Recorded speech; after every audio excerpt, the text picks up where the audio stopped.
সবাই জানিয়ে যাক যে জিনিস সলিড ভাবে যদি সরকারি আইন ভাবে হতে হবে, এটাই আমরা জনগণ বা গ্রামের মানুষ এটাই আমরা চাচ্ছি। ভোটারের মাধ্যমে নির্বাচনের মাধ্যমে এই জিনিসটা আমার কমিটি হতে হবে, ভোটারের মাধ্যমে যাতে দিয়ে সভাপতি হয় আমরা সেটা চাই। অন্য অর্ডার থেকে যেটি সভাপতি হচ্ছে ওটা আমরা মানব না। ভোটার আমাদের এখানে ভোটারের মাধ্যমে ও কমিটি গঠন হবে, সেটাই আমরা মানি নিব। নতুন এই চুরি করে লুকি চুরি করে ভোটার এই কমিটি গঠন করতেছে, এর আগে 2 বের করে 6 মাসের যে কমিটি গঠন করছে এটা কেউ জানে না। এবার যা লুক করে জ্বালিয়ে কমিটি করার চিন্তা ভাবনা গেছে সবার।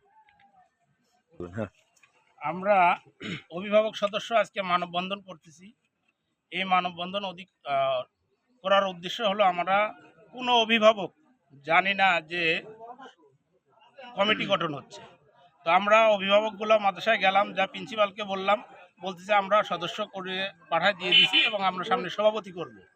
তো আমাদের আমরা তাদেরকে বারবার রিকোয়েস্ট করছি, তারা বলছে যে আমরা দেখবো, দেখি কীভাবে কী করা যায় সেটা করবো। আমরা এই নির্বাচনের মাধ্যমে যে আমাদের